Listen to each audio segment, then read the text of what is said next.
مساء الخير عليكم، يا رب دايما كده تكونوا بخير وسعادة. النهاردة فيديو جديد ووصفة جديدة. هنعمل مع بعض بقى الكفتة المشوية، كفتة الحاتي، وهتبقى كده طرية وجوسي وبتقطم وطعمها كده تحفة زي اللي بتجيبيها من عند الحاتي كمان وأحلى. وهنعمل كمان كده شوية سلطة وسلطة طحينة ملهمش حل. هنعرف بقى التكات والأسرار بتاعتهم، ومن الفيديو ده هتحبي تعملي مع كل أكلة طبق سلطة تاكليه كده بنفس. تابعيني بقى في الفيديو علشان تشوفي الطريقة. بس يلا كده بسرعة اشتركي في القناة ولايك وشير لو عجبك الفيديو. في البداية كده أنا جبت نص رغيف من العيش، وابتديت كده أحط عليه كوباية من المية، مية عادية جدا من الحنفية، وسبته حوالي ربع ساعة. وبعد كده عصرته كويس جدا، أهم حاجة إن أنا أعصره كويس جدا، مخليش فيه ولا نقطة مية. أيوة بالشكل ده. وجبت بقى كده بصلاية، قطعتها كده 4 تربع زي ما انتوا شايفين، وفصين من التوم، وكمان فلفلاية كده حمرا قطعتها برضو زي ما انتوا شايفين كده، وحطيتهم كده في الكبة ونعمتهم كويس. وبعد كده انا بحطهم في شاشة وبعصرهم من المية بتاعتهم، بس مش هرميها، وهقول لكم هعمل بيها ايه دلوقتي.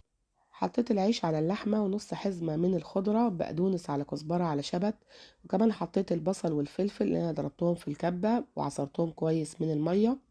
ودلوقتي هحط شوية كده من التوابل. حطيت كده توابل الكفتة اللي بتبقى موجودة في السوبر ماركت، دي بتبقى حلوة قوي، بيبقى فيها كل حاجة. ودلوقتي هحط رشة كده من الملح عشان اظبط الملح بتاع الكفتة. وهزود كده معلقة صغيرة من السبع بهارات، ومعلقة من الكزبرة الناشفة، ونص معلقة من الكمون، وكمان معلقة من البابريكا. ودي البهارات اللي احنا هنحطها للكفتة. ممكن بقى في المرحلة دي تعجنيها بإيديكي كويس جدا، كأن معاكي كده حتة عجينة، وتعجنيها حلو قوي.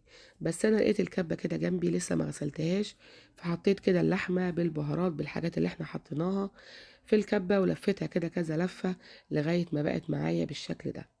اهم حاجة يكون قطعة اللحمة معايا اللي انا هعملها كفتة تبقى سمغت بالشكل ده. يعني ايه سمغت؟ يعني لما بتشديها كده من بعض بتلاقي فيها خيوط، يبقى هي كده جاهزة وتمام معايا. هحطها كده في التلاجة حوالي نص ساعة، وبعد كده هبتدي ان انا هشتغل فيها. في الوقت ده لو انت عايزة تسويها في الفرن، او تسويها على الجريل على البوتاجاز، او في طاسة عادية جدا، براحتك خالص. انا هعملها في الفرن. جبت صينية وحطيت كده فيها قطعة من السمنة ودهنتها كويس، وابتديت كده ان انا اجيب السيخ بتاعي. انا بحب اصبع على السيخ ده، بس اي حاجة موجودة معاكي في البيت ان شاء الله كده معلقة ممكن تصبعي عليها.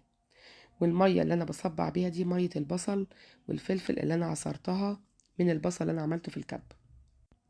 البصل والثوم والفلفل اللي انا ضربتهم كويس في الكبة، عصرتهم واخدت المية بتاعتهم وابتدأت اصبع بيها بالشكل ده.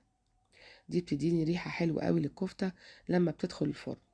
واخدت التفل بتاعهم وحطيتهم على الكفتة زي ما انتوا شفتوا كده دلوقتي. هصبع بقى الكمية اللي معايا كلها بالشكل ده.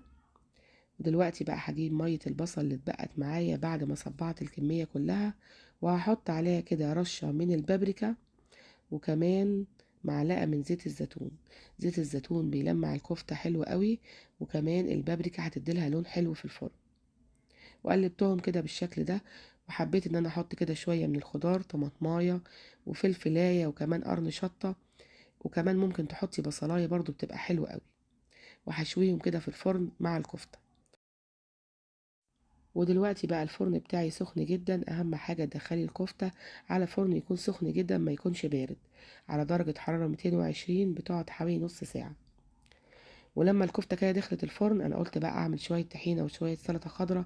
مفيش بعد كده. جبت كده 4 أو 5 معالق من الطحينة، حطيت كده رشة من الملح والكمون، وكمان شوية شطة كده حلوين. وابتدأت كده بالمعلقة ان انا الفها بالشكل ده. حطيت كده عصرة ليمونة. ودلوقتي كمان هحط كده معلقتين أو 3 من الخل. وهبتدي ألف كده زي ما انتوا شايفين. ومعايا المية دي مش سخنة ولا أي حاجة، مية من الحنفية أهو، بنزل بيها شوية بشوية.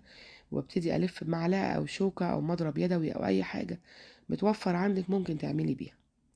أهم حاجة إن انت تلفي في وضع دائري عشان الطحينة بتاعتك تبقى بيضة وفاتحة بالشكل ده. حطيت بقى كده دلوقتي في الهراسة فص توم واحد بس، وهرسته بالشكل ده وحطيته على الطحينة. في تكاية مهم جدا بقى، انا بحب احط للطحينة زبادي. الزبادي ده بيديلها طعم حلو قوي وبيكسر كده الدسامة بتاعتها. حطيت كده حوالي كوباية، معلقتين كبار يعني كوباية زبادي، وابتدأت أرب بقى بالشكل ده. شايفين القوام بتاعها بقى حلو جدا، واللون بتاعها كمان تحفة اهو، شايفين حلو قوي كده. جبت بقى شوية من البقدونس وحطيتهم، عايزة تحطي بقدونس حطي، مش عايزة تحطي براحتك خالص. خلاص كده هي جهزت معايا، وده أحلى طبق طحينة ممكن تاكليه. جبت كده بقى البولة بتاعتي وحطيت كده بصلاية صغيرة قطعتها طرنشات رفيعة، وحطيت معاها كده رشة من الملح وكمان معلقة من السماق. السماق كده بيدي طعم حلو قوي للسلطة بتاعتنا. وبشرت كده جزراية وحطيتها، وكمان حطيت فلفلاية كده مقطعاها طرنشات رفيعة، وكمان واحدتين كده من الخيار قطعتهم، وكمان برضو طماطماية وشوية بقدونس، دول مهمين جدا. وحطيت برضو فص توم بيدي طعم حلو قوي، ونص ليمونة، وكمان عايزين نحط كده معلقة من الخل. دي مكونات السلطة بتاعتي، لو عندك اي حاجة تانية هتحبي تضيفيها براحتك. بس اهم حاجة بقى انا كده بشرت طماطماية كده متوسطة وحطيتها بالشكل ده، دي بتدي بقى لون وطعم للسلطة، بتبقى حلوة جدا. حطيت كده رشة من الكمون ورشة من الشطة، لو عايزة تستغني عن الشطة مفيش اي مشكلة. شايفة بقى الالوان بتاعة السلطة، فص الثوم اللي حطيناه وكمان البصلاية اللي قطعناها رفيع ودعكناها بالملح والسماق، وكمان الطماطمايه اللي احنا بشرناها هتدي طعم حلو قوي للسلطة، وكمان نص فص الليمون هتخلي السلطة بتاعتك في حتة تانية خالص. دي بقى سلطة مشويات تحفة، لو عملتيها بالطريقة دي انا اوعدك ان مع كل اكلة هتعملي طبق السلطة ده. حاجة كده يا جماعة من الاخر. شايفين بقى المية بتاعتها من الاخر، بصوا بقى الحلاوة والجمال، مفيش بعد كده. خلاص كده احنا خلصنا سلطة الطحينة والسلطة الخضراء. نشوف بقى الكفتة لما طلعت من الفرن. شايفين بقى الجمال والحلاوة، طرية وجوسي كده ولونها فاتح من جوه، حاجة كده من الآخر.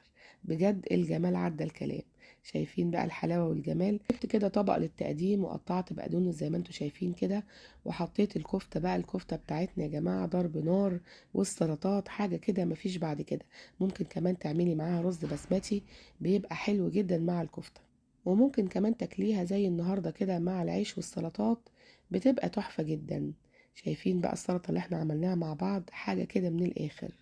ايه رأيكم بقى؟ وشوية كمان الخضار اللي احنا شويناهم بيبقوا تحفة جدا، طعمهم بيبقى أحلى من الكفتة كمان.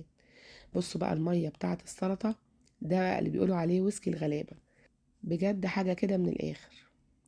انا بتمنى يكون الفيديو بتاعنا النهارده عجبكم، ولو عجبكم بقى ما تنسونيش في اللايك والشير والسبسكرايب القناه. وياريت تتابعوني على صفحتي على الفيسبوك ونفس اسم القناه مطبخ مرمور. يلا باي باي، سلام.